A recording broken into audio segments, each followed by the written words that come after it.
Hi everyone, this is Red Lines and I'm Anya Parampil. My guest today is Shahid Buttar. He's challenging House Speaker Nancy Pelosi for her congressional seat representing California's 12th district. Welcome to Red Line, Shahid. Thanks for having me, Anya. It's great to be with you.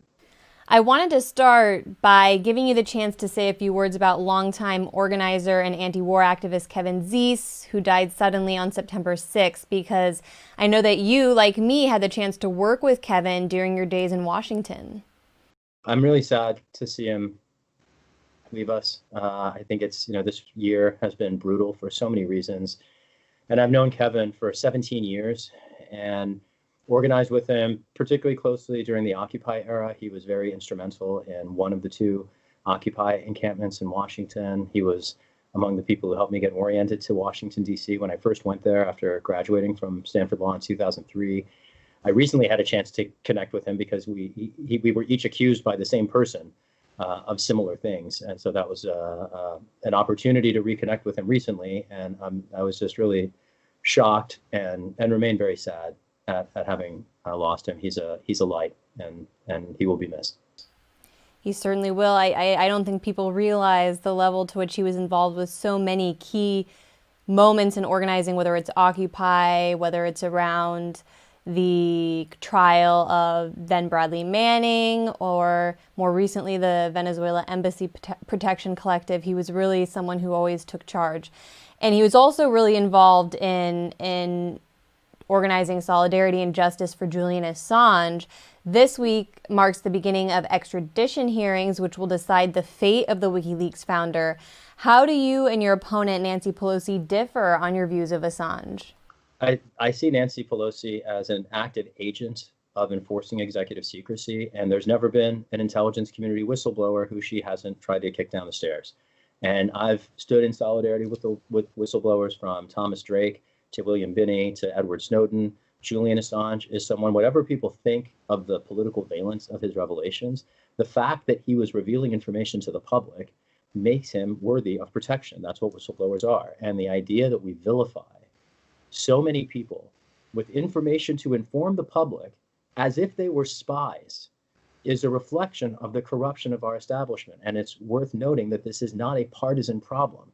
Democrats are as guilty as Republicans of vilifying whistleblowers. And one of the reasons I've been endorsed by Senator Mike Gravel is for this recognition of the need to have members of Congress who are willing to stand up for freedom of information and to stand up for the public in the face of executive secrecy. I remember, this was before my time, but Senator Gravel was very instrumental in the public coming to learn the real story behind the origin of the Vietnam War.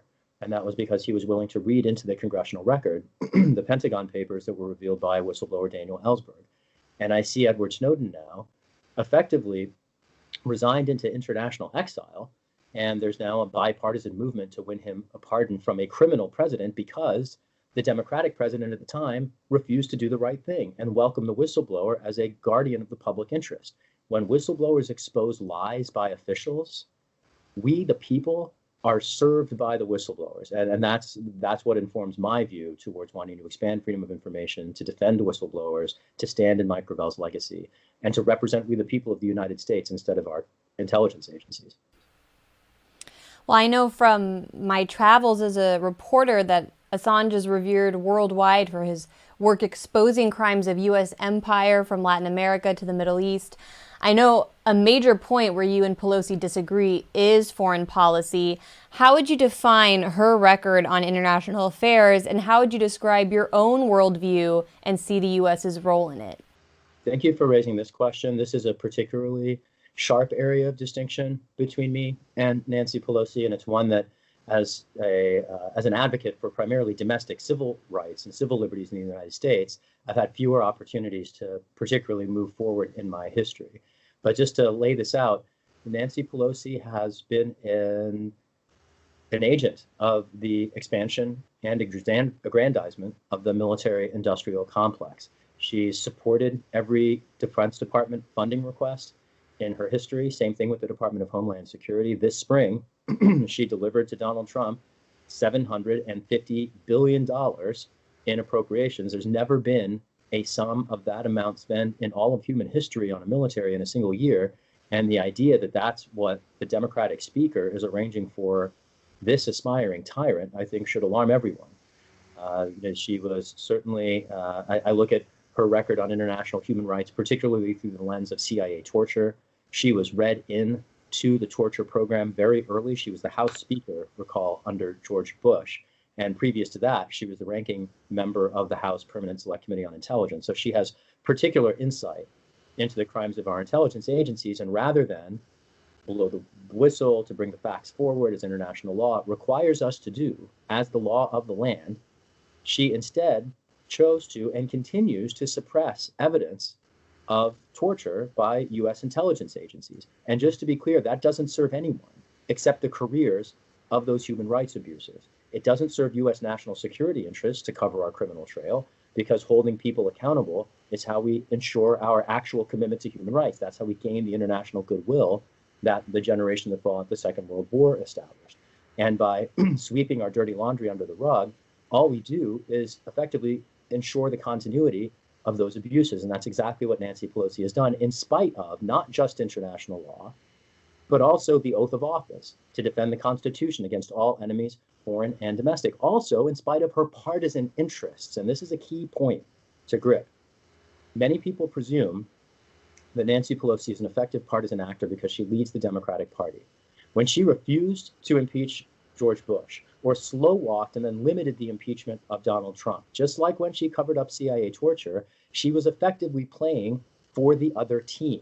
The only other way to reconcile that set of events is just to say that she's so extraordinarily weak that she advances the other team's interests. And I don't know if that's necessarily any better. I think either of those options is unacceptable. Just to contrast that with where I stand, I am existentially, effectively proof of the corruption of our military industrial complex. I wouldn't have grown up in the United States had my family not been forced effectively to flee military governments in proxy powers that the US military industrial complex propped up.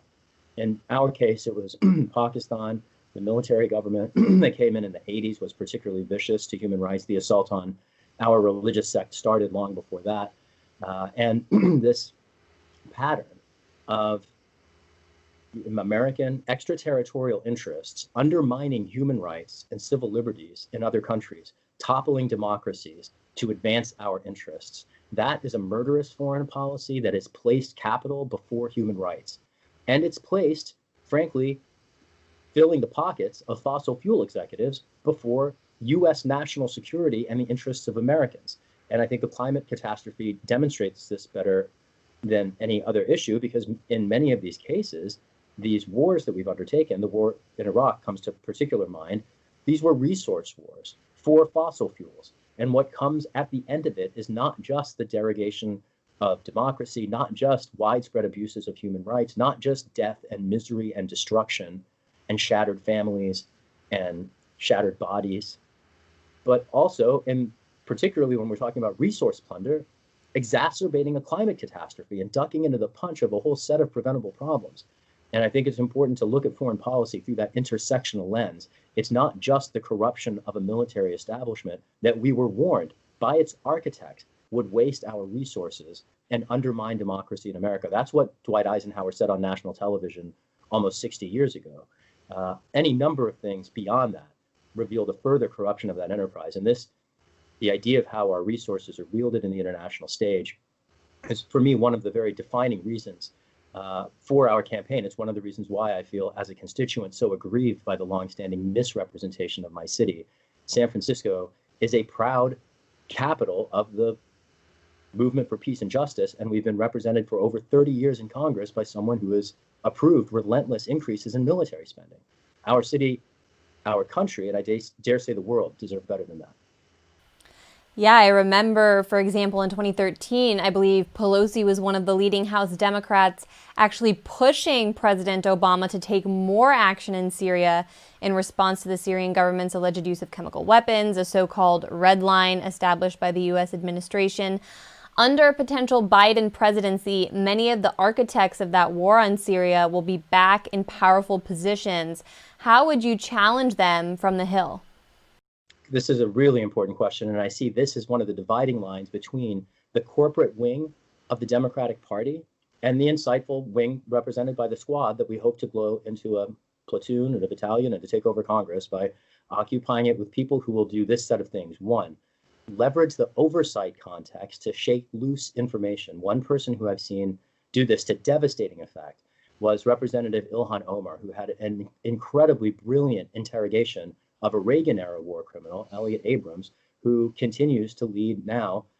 He's Trump's envoy to Venezuela. And this opportunity to shine a light on the past by actually asking the hard questions that members of Congress over the last several generations just don't have the acumen or the awareness to raise. That's step one. Step two is uniting a transpartisan caucus across both the left and the right to rationalize our spending priorities. One of the reasons why our military industrial complex, from the Pentagon to the CIA to all the military contractors, feels at such liberty to initiate conflict is because there is effectively an unlimited resource stream. The fact of if you combine modern monetary theory with the historical relentless increase in military spending, there's literally no limit there. The military can spend, if Congress is committed to it, everything effectively. And what we need to do here is recognize the chance to reinvest in our communities by diverting funding that is currently going unproductively to destruction and instead put it to some constructive use. Now, there's an important parallel here between international and domestic policy. Many of us have been in the streets this spring and summer calling to defund police. It's very analogous to the movement and the call to defund the Pentagon. And the point here is not to throw our hands up in the face of national security threats and threats to public safety. The point is to deal with them rationally. And let's talk about our real threats to national security. They include a climate catastrophe that is unfolding in fast motion, not slow motion anymore, across the world. California's on fire. Houston just got hit by 2 hurricanes at the same time. Iowa had an inland hurricane, entirely unheard of weather phenomena before, and these will likely continue to accelerate and become more frequent and more severe. And when we think about the global climate catastrophe as one national security threat, another one that looms large in my mind is the pandemic that has forced an economic shutdown. And a third might be the threats of the election and the continuity of our republic presented by an aspiring tyrant. Not even a single one of those top 3 threats, climate, the pandemic, and ensuring an election, none of them can be solved with any amount of military spending. You can't force an election with an aircraft carrier. The nuclear weapons program isn't going to do anything to stop the climate catastrophe.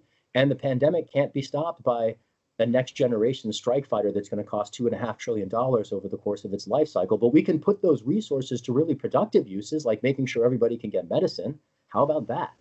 That's a real national security policy. If we want a national security policy that is actually about the national security of the United States, as opposed to the job security of military industrial complex officials and executives and investors, then what we should be doing, our top national security needs, are Medicare for all and the Green New Deal. That's a national security policy that I'm eager to promote.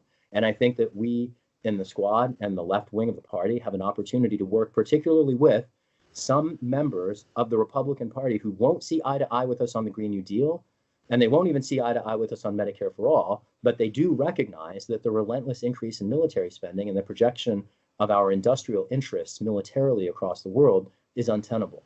And it grows only more untenable with every passing day under the pandemic. And there's an opportunity to outflank the corporate center on the wings.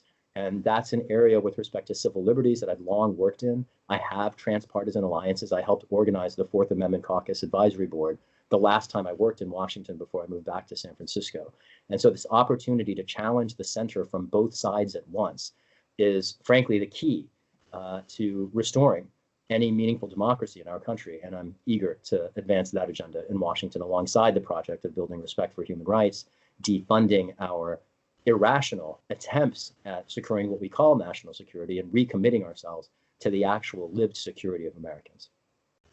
You raise such an important point, which is the connection between our lack of investment at home in things such as healthcare and education and our overspending, our increased spending on the military. You don't hear that point brought up enough, I think, but I believe it's really at the core of what's going on here, the fact that people at home are sacrificed in order to sustain the empire abroad. Shahid, when Venezuelan opposition leader Juan Guaido came to Washington earlier this year, he was not only a guest of honor at President Trump's State of the Union address, he also received a warm welcome from Nancy Pelosi, who posed for a photo op with him and even gave him a standing ovation during Trump's speech. Joining us in the gallery is the true and legitimate president of Venezuela, Juan Guaido. Mr. President, please take this message back to your family.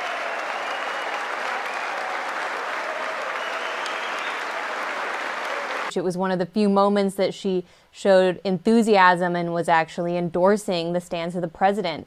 What is your experience working on Latin America solidarity initiatives? I look at the welcoming of Juan Guaido, not unlike the CIA inviting Jair Bolsonaro to speak at Langley.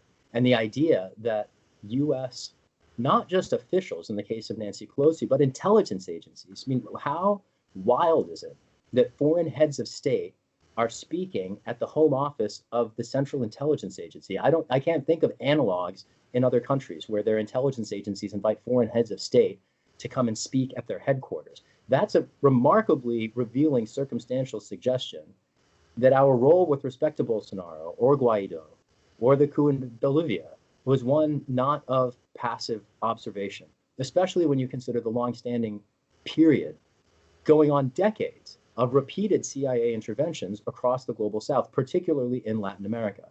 My work on human rights and civil liberties has intersected Latin America less closely than it has other parts of the world, particularly the Middle East, but the same patterns of corruption that have infected U.S. national security efforts in other regions, in fact, the very same, they apply across contexts. Plan Colombia comes to mind also as a long-standing example, long preceding the wars in Iraq and Afghanistan, of this hyper-relentless militarization of Latin America.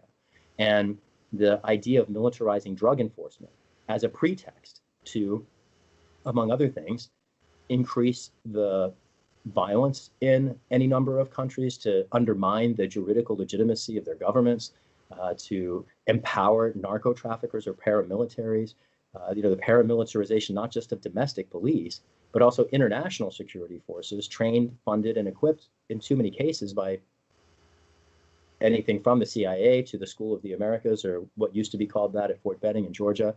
We have a long-standing commitment to training right-wing despots and putting them in place and in power because they are more friendly to the industrial interests of U.S. corporations than democratically elected leaders from those countries.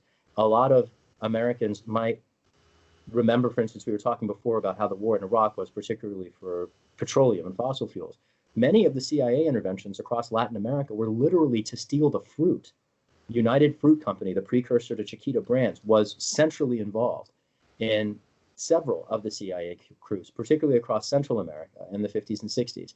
And the idea that we were literally invading countries to steal their fruit, I think, and it's an apt metaphor, because it's the literal fruit growing on the trees in some countries, and it's the fruit of the civilizations in others. But in any case, this is ultimately an empire building project, and I'm running for office largely to ensure that we can be proud of our nation's role in the world, and that it's a role that promotes human rights, that it's a role that stands with the future, that it's a role that doesn't privilege destruction over human dignity.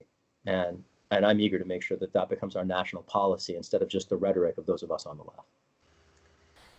If you win, you'd certainly be considered part of the progressive wave, which has swept Congress in recent years. You already mentioned the squad. I'm wondering if you consider yourself in line with the squad. Are there areas where you could even push them potentially? AOC, for example, said that she defers to party leadership on Trump's Venezuela coup. There are areas, I think, particularly on foreign policy and constitutional rights, where I think I can add to the squad by just offering some depth of expertise. and experience. I've spent over a decade fighting the surveillance state, from the NSA to the FBI to local police departments across the country.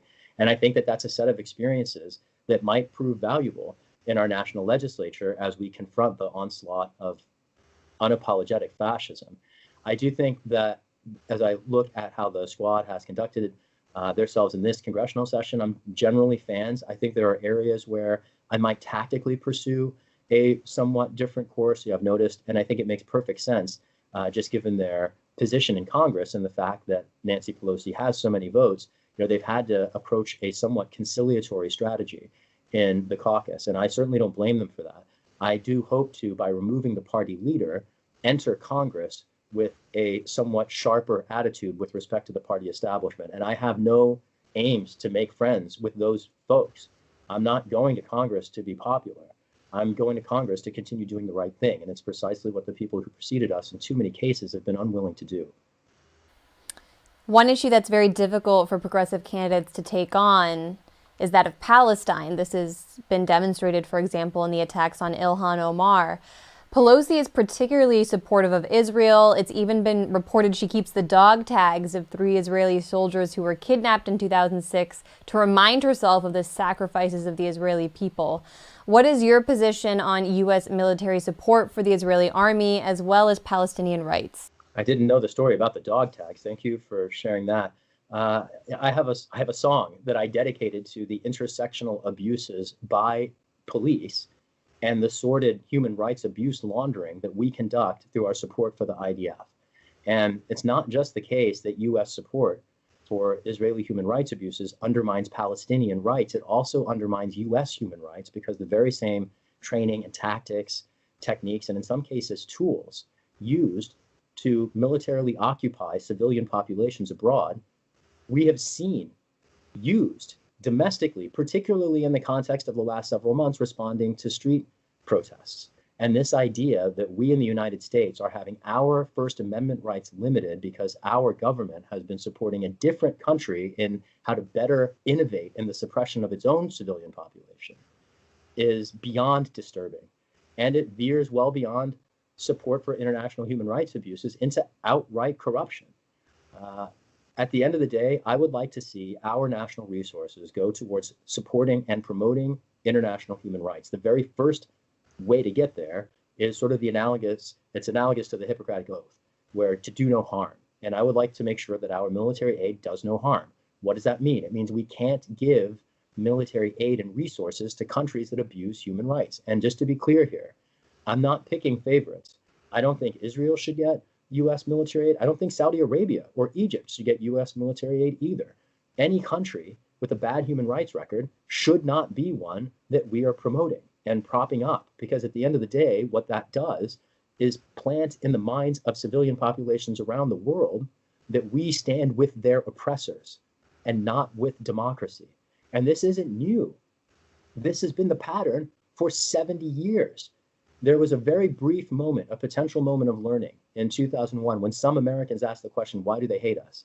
And, our president at the time claimed that they hate us for our supposed freedoms, which is preposterous in so many ways, if only because we don't even have the same freedoms as people in other countries. Establishing a right to health care is one of the reasons why I'm running to try to replace the leader of the Democratic Party, because even the opposition party hasn't supported even our most basic human rights in the United States. And this idea that we have any legitimacy to police the rest of the world is, I think, just a gross revelation of our proud ignorance.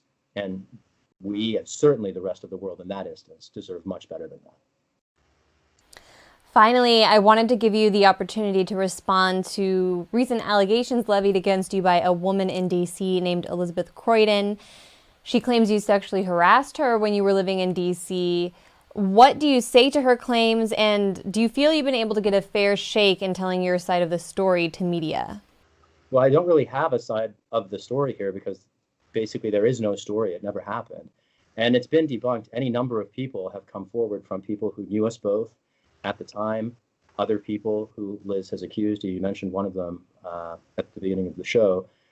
Any number of other people who, frankly, have had experiences with my accuser that are far beyond being accused. There's a I saw an interview with a woman by the name of Stacy. I think her last name might have been Haynes from Los Angeles.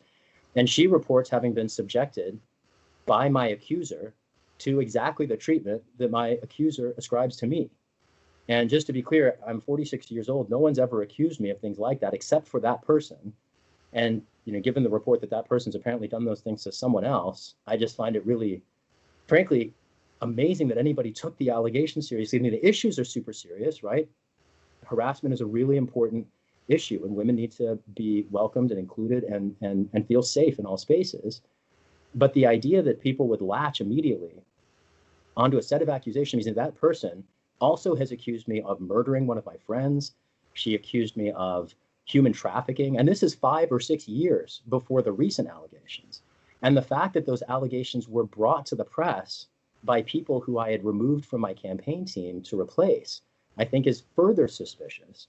And it's so transparently obvious to me that there's nothing there. And I know that because I know the person and I know everyone else that she's accused. And I know how she's accused me of things in the past. And I've seen all these people come forward with stories, including her, and none of them have been able to get a microphone.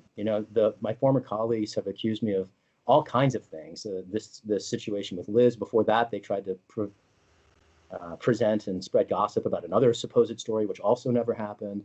That was the pretext for local clubs here in San Francisco rescinding their endorsements. And the local press, even the international press, was amplifying those accusations, even though they were based on fabrication. And I do think that this indicates a crisis in journalism well beyond my campaign. I think it indicates a crisis in other values too, particularly race.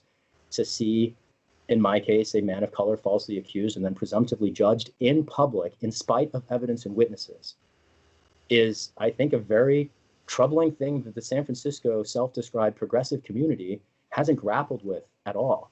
And there's nothing progressive about presuming guilt when people are accused. There's nothing progressive about ignoring evidence and witnesses. There's nothing progressive about a race to judgment. And I'm eager to see a recommitment to facts, to the presumption of innocence, and to ensuring that women have access to all spaces safely. And I think it's really important that when people hear accusations, that we consider them and think about them seriously. It's too serious an issue to leap to judgments. And I take this stuff seriously enough to have let all the stories come out. And I didn't punch back at my accusers, and I haven't said anything, about them. I've just waited for the facts to come out. And, it was 7 weeks ago that these stories were published. And frankly, most of the facts still have yet to be reported by the press. And, there's any number of people locally whose voices have continued to be suppressed, people who my former colleagues tried to recruit to participate in what one among them described in writing, shared with us and the local press, which suppressed the text, as a smear campaign. And again, with evidence like that, it just amazes me that anybody took seriously these accusations. I think it suggests a crisis in our democracy, again, well beyond our campaign. I might be the target of the accusations, but at the end of the day, the people most harmed by them are the kids in the cages that Pelosi chose to fund and who the people of whichever country she next tries to bomb. And that's why I'm standing here as an immigrant challenging Pelosi and the first Democrat to confront her in a generation.